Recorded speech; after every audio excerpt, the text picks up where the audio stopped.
guys, welcome back. If you're listening, you're tuned into the Colored In podcast. I'm your host, Nai. That's N-A-I, because I'm nice and innovative. Thank you for anyone who's tuning in today. I have a very good episode set up for you guys. We're going to be moving on to our third pillar, which I'm really excited about, which is education. So, as I said before, or if you've listened to my intro or first episode for the podcast, this podcast is structured into pillars. And for anyone who don't know already or who hasn't been inducted yet, officially, welcome to the crew. And that's CREW. And they stand for the pillars of careers and cultures, relationships, education, and wellness. And that's really what this podcast is focused on. I'm going to try and give you guys topics. Oh, I'm not going to try. I am going to be discussing topics related to those themes. They're going to come within the form of conversations and discussions with my guests, giving you guys actual resources and walking through different processes that might be helpful. So with that being said, let's get started.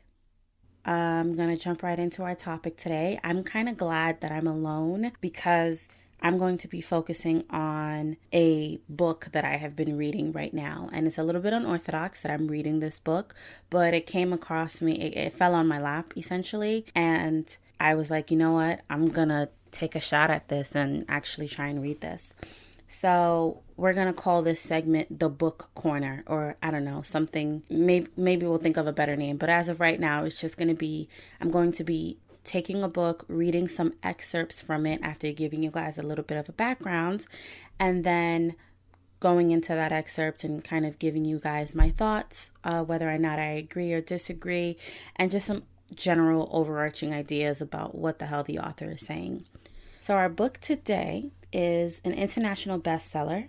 It's called The Way of the Superior Man, a spiritual guide to mastering the challenges of woman, work, and sexual desire by Deida. I don't know if I'm saying that correctly, but I believe it's called, I think his last name is Deida. If I'm saying that wrong, David, if you're out there and you're listening to this, I apologize for butchering your last name. This book, it's been going on for 20 years. It was written 20 years ago, and it's been kind of reinvigorated every couple of years or every year, and it's been translated into 20 different languages. It's amazing. Like, people have gone absolutely insane over this book because of some of the truths and the concepts that are within it. It says, "The Way of the Superior Man lays out a challenge before all men to fulfill their true purpose and to be authentically masculine. It will guide you on your journey to a successful and spiritually complete way of life. Step up to the plate with this book in your hand." So obviously, this book is for men. And you're probably wondering, why the hell is a 20-something-year-old Black woman reading this book? Well, one, because I think in the same way a lot of men feel like they don't understand women, a lot of women do not understand men, and they don't understand the way men interact with each other, especially as a Black woman. Sometimes I'll meet a Black man and I'm like, what are you doing? Why are you talking to me this way, treating me this way? And then there are times where I'm like, you're pretty cool. And I'm glad that you're treating me as a person as opposed to anything else. So I think I decided to actually read this book because I just wanted to get a view into the truths of what it means to be masculine, if that is what this book is supposed to be giving to the audience, to the masculine audience. Another reason why I decided to read this book is because, at least right now, it was coronavirus. Quarantine. Like Tory Lanez, he's like, quarantine. So that's what we're dealing with right now. That's my reality. And I have time to read. So I've just been reading a lot of different books, which is why I decided that I wanted to come up on here and talk to you guys about some of the things that I've been absorbing, whether it's through knowledge or even through like pleasure, because I do love to read for fun. My favorite genres are usually mafia and mafioso genres, or anything that's like mystical or sci-fi. But every now and then I'll pick up a nonfiction book and I'm like, the world actually does exist. It's kind of shitty, but it's here. So great. That's another reason why I picked up this book. Really just the idea that I have time. So I'm going to give you guys some logistics about this book. So all in all, it's about 100 and, sorry, let me get the right page for you guys. It's about 200 pages. It literally stops on page 195, but if you count the introduction into it, it's probably somewhere within the 200 page range. The author, Deida, or Deida. I really am sorry for butchering your last name. I should have looked it up, but this is what you're getting in real time, people. So deal with it. But David, it says that he continues to be one of the most provocative teachers of spirituality and sexuality of our time. His best-selling books, including Blue Truth and The Enlightened Sex Manual, have become required reading in university, church, and spiritual center courses. So this guy seems to be legit. He seems to be like the real deal. The fact that his book has been able to transcend 20 years, I think it's safe to say that he knows what he's talking about.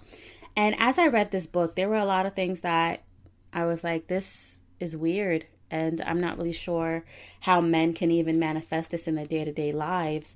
And then there were some things that he said where I was just like, this guy is speaking facts. Like, he knows the truth. This man understands women, and he understands what it means to interact with a woman, but still stay in your and live your masculine truth. So I was just like, you know what? This book has pulled me in different directions, and I want to encourage you guys, if not this book, then pick up a book that is definitely unorthodox or not meant for your audience. Like, pick up, if you're 50 years old, pick up a children's book.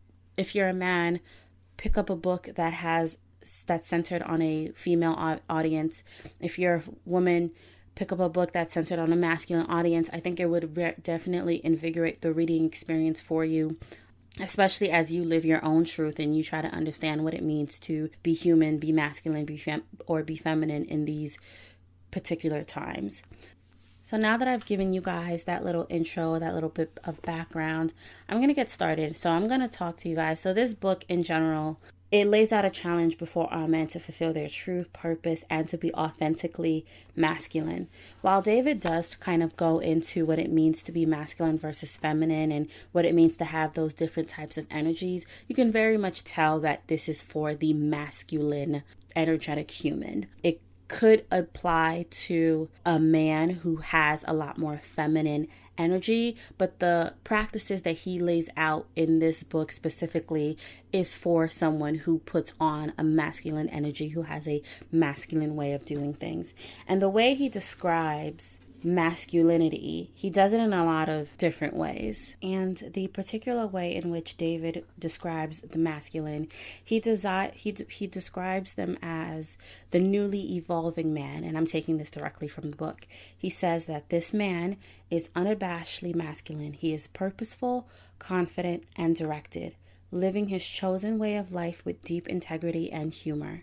And he is sensitive, spontaneous, and spiritually alive, with a heart commitment to discovering and living his deepest truth. This kind of man is totally turned on by the feminine. He loves to take his woman sexually, to ravish her, but not in some old-style macho fashion.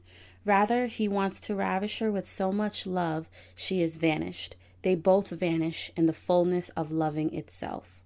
He is dedicated to incarnating love on this earth through his work and his sexuality, and he does so as a free man, bound neither by outer convention nor inner cowardice. This newly evolving man is not a sacred bully posturing like some King Kong in charge of the universe, nor is he a new age wimp, all spineless, smiley, and starry-eyed. He has embraced both his inner masculine and feminine, and he no longer holds on to either of them. He doesn't need to be right all the time, nor does he need to always be safe, cooperative, and sharing like an androgynous Mr. Nice Guy. He simply lives from his deepest core, fearlessly giving his gifts, feeling through the fleeting moment into the openness of existence, totally committed to magnifying love. That was a lot. That was a lot in terms of what it means for this type of masculine and this type of masculinity. If I had to sum it up in a couple of words, this man is someone who is living in his own right at all times, never being too aggressive nor too soft. So he has like a perfect balance of being right in the middle, where he can be connected to himself and to his masculineness, but also share that with the world in a non-pervasive manner, in a way where it's not disruptive, but it is appreciated. So this man is like the guy with the perfect balance. He's like never too much of this, never too much of that. He's always just right, or he strives to always be just right in all assets and facets of his life. Does a man like that exist? If he does, I sure as hell don't know him. I think out of the men that I've met and the men that I've frequented with in my life, definitely has been too much of one or the other at some point, whether it's too aggressive, too soft, too annoying, too picky, too destructive, too non-destructive, if that even makes sense. It does. Overall, the whole like the guy who's gotten it just right, I have yet to meet him. If you guys know who he is, please let me know, because I would love to meet this guy. But this book is supposed to be setting out guidelines and advising men how they can be that guy who's always in that just right phase, in that just right playing field. And one of the ways he does that, and it brings me to the section that I actually want to talk about with you guys, is this section that says, never change your mind just to please a woman. So this is actually chapter 6 of the first section, which is called A Man's Way. And David goes on to talk about a lot of different things here. I'm going to read it a little bit for you guys so that you can see what I'm talking about. But this is definitely one of the ways that David has kind of set forth a foundation for a man to be in that just right phase, to be in that like authentic, purposeful, confident phase. So for chapter 6, where it says, never change your mind just to please a woman, the prelude to that chapter is, if a woman suggests something that changes a man's perspective, then he should make a new decision based on his new perspective. But he should never betray his own deepest knowledge and intuition in order to please his woman or, quote unquote, go along with her. Both she and her will be weakened by such an action.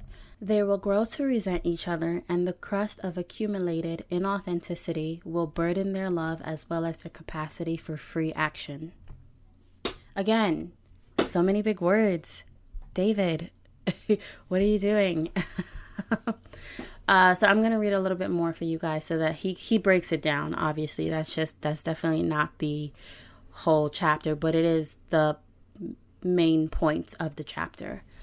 So he goes on to say, you should always listen to your woman and then make your own decision. If you choose to go with your woman's suggestion, even when deep in your heart you feel that another decision is more wise, you are in effect saying, I don't trust my own wisdom. You are weakening yourself by telling yourself this. You are weakening your woman's trust in you.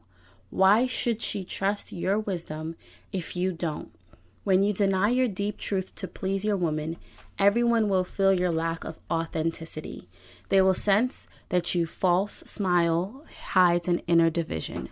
Your friends, children, and business colleagues may love you, but they won't trust you since you don't trust your own core intent. And more importantly, your own sense of inauthenticity will burden your capacity to act with clarity. Your actions won't jibe with your core. However, if you listen to your woman, taking everything she says into account and making your own best decision, then you are acting in accordance with your core. You are saying, in effect, my deepest wisdom is leading me to this decision. If I am wrong, I will learn from it, and my wisdom will have deepened. I'm willing to be wrong and grow from it. I trust this process of acting from my deepest wisdom. This attitude of self-trust engenders others' trust in you. You may be wrong, but you are willing to find out and thus grow from the experience. You are open to listening to others, but in the end, you will take the responsibility for making your own decision. There is nobody else to blame. However, if you give up your real decision to follow your woman's, then you will blame her for being wrong if she is wrong, and you will feel disempowered if she is right, having denied yourself the opportunity to act from your core and grow from your mistakes. Be open to changing your feeling based on whatever your woman might reveal to you through her words or her body language, and then make your own decision based on your deepest intuitive wisdom and knowledge. You may make the right decision or the wrong one, but whatever happens, it is your best shot and you will strengthen your capacity for future action. So that's David's spiel on what it means to kind of stay independent, stay confident in your own decisions and in the decisions that you decide to make. When I read this excerpt, immediately I thought, isn't this normal? Like, isn't this what people are doing? Like, aren't people always making their own decisions? And what I think David is trying to, or Mr. Deida, I'm saying David, not out of disrespect, but mostly because I just don't want to butcher his last name. But what I believe he's saying is that there are going to be moments in a relationship with someone where you guys are not going to agree on what you want to do. You guys are just not going to agree. And he's saying that that's a moment where you are supposed to practice influence, but also independence. Whenever you are in a situation with your woman or with your man, because I think this applies to women as well, and he wants something or she wants something different from you, if you go along with that, you need to be making sure absolutely that you are going along with that because you want to. Not to appease him, not to keep the peace, not to make things better or to save the relationship or whatever the case is, because then you're being inauthentic to your core. And you know that. Your body will know that. And what you're doing in turn to yourself is weakening the trust that you have within yourself, and you're weakening your self-confidence and your authenticity and just yourself. So whenever you are dealing with a situation when it comes to making a decision that involves someone else, they always say, like, you need to be able to compromise, you need to be able to cooperate. You should always be able to do those things, but you need to do it without feeling any less more of yourself than you do in that moment. And if that means that it has to be a situation of agree to disagree, let it be that. I do not believe that people are 100% compatible with each other. I think people, especially when it comes to relationships, they're probably 80, 90%, 70% compatible, and that gives them a foundation to move forward in a way that leads to long-lasting marriages and long-lasting relationships. On the flip side, there are people who are not compatible with each other at all, and they can't be in the same room with each other. And that's what these like dating and all these different types of practices and social activities that we do allow us to understand that percentage of compatibility that we are with each other. But you have to be okay. You as a person have to be okay with being able to agree or disagree with someone because you want to. It is solely up to you. I can understand David's perspective where he's saying someone might give you a perspective, and when you're seeing it from their view, you can also change your mind. That makes a lot of sense. That's perfectly fine, but you're changing your mind, and you need to be actively aware that you are changing your mind because your perspective has changed and because your knowledge and your understanding of the topic has changed. Not because you didn't give it any thought and you don't want to have the conversation anymore and you're like, you know what, let me just make her shut up, so I'm gonna just agree with everything that she's saying, even though deep down you know you don't. You're doing a disservice to yourself and to the woman. How? David says because you're decreasing the trust between you two. But I think it's also you're blocking yourselves off from an opportunity to learn and to be better with confrontation and with communication. When you're deciding that it's not worth it anymore, it's not worth arguing or having discussion anymore, obviously maybe because of temper, because of tone, because of tension, that could make you want to drop a conversation. But when it comes to making a decision and sticking and acting on that decision, any part of that decision that is happening without 100% of you or without the fullness of you, and as David would say, your core, you're never going to like that decision. If anything, you're going to hate it. It's going to suck, and you might be able to put up with it for like 2-3 months. But then after that, you're like, you know what? I'm so mad and I regret that I made this decision. You need to be acting for your own right at all times. And that's a little controversial because they were like, well, what about if I have a wife? What if I have kids? What if I have like someone to depend on me?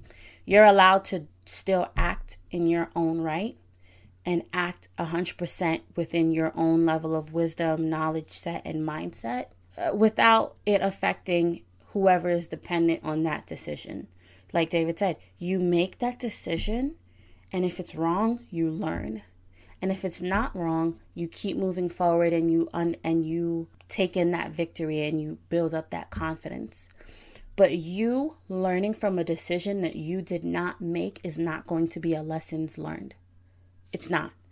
Because all you're going to do is brush it off and be like, well, it was that person. If it was me, I would have did something differently. So what is there to learn in that situation? You will more often than not brush off that lesson that is to be learned from someone else's mistake. And it's so funny because it's like you learn from other people's mistakes. You kind of don't, though. It might be a precautionary tale. And more often than not, you might be like, well, he messed up on that. So maybe I shouldn't do it. But also, if you have a conviction to really want to do it, in that same vein, you'll be like, he messed up on that, but I'm not him. So I might not mess up. When you have a strong conviction to do something, anybody else's past experience, it's not going to mean shit to you. You couldn't give a damn. So in that same vein, when you're making those decisions and you're not making them for yourself, you're not making them in tune to your core, you're not gonna learn whatever there is to be learned. At least not fully, and not enough for you to not potentially make that same mistake again. So I really enjoyed this section that David wrote in his book. And I just wanted to kind of get that out there to you guys and see how you guys are feeling in regards to what he's saying. But it's like, try your absolute hardest to be you at all times. And that sounds so cliche, but I mean this in the sense of when you're making those decisions for yourself and with a partner or with a friend or with a child or with your daughter or your sons, you need to be making that decision with your own level of knowledge. I'm not saying you can't be influenced. Obviously, you can be influenced, but you need to also pay attention that, hey, I know I want to do this, plain and simple. When you're making a decision, you're saying, I'm making a decision because I want to make this decision. If you're saying, I'm doing this because of this person, because of that person, and that person is not yourself, that decision does not come from your authentic self. And you need to reevaluate and understand what corrective action you need to take to make that decision feel as authentic to yourself as it can be. And it happens even with compromise. When you're like, hey, I know that I fully want to do this, but I also understand that if I do less of whatever it is that I want to do, I can also appease the person that I'm with. And I want to be able to appease them because that would make me happy, in addition to also being able to do pieces of what I actually want to do. That is authentic to yourself, because you're taking the best of both worlds so that you can give yourself fully to whatever the situation is in the capacity that you want to be in. And that's kind of how I feel like David tackled this conversation. And I can understand how he's kind of laying that framework of setting the guidelines and setting the kind of the steps and the procedures to being that guy who is kind of just right, as we mentioned at the beginning. I think that's a very important thing to practice. And I want to urge you guys, as we get into relationships and as we grow and as this world continues to change chaotically and without a moment's notice, make sure that the decisions that you're making are independent and authentic to yourselves. So that's my spiel for today. I hope you guys enjoyed that, and I would really encourage you guys to do some more reading. I want to do a second part on this book because I did really find a lot of the things that the author said very fascinating. So I'm going to be coming back to you guys with a part 2 on this to talk about another piece that he's mentioned within his book. If you guys have some free time, pick up a book, buy an audiobook. I would encourage this book again. It's called The Way of the Superior Man, A Spiritual Guide to Mastering the Challenges of Women, Work, and Sexual Desire by Deida. I challenge you guys, pick up a book, read it, and if you can go the extra step, pick up a book that's not meant for you, and see what the other side is like and see how the other side are preparing themselves as they grow and mature within their own lives and within their own universe. So I hope you guys had a good time listening to me today. I would love to hear your thoughts on this. I would love to hear anybody who agrees and disagrees and who has had any recent interactions or recent experiences when it comes to making a decision with their partners. Be sure to connect with us on Spotify, Google Podcasts, and Instagram. I love to hear from you guys, and you guys have been a really great audience so far. So With that, I'm checking out. Good night, guys. That should be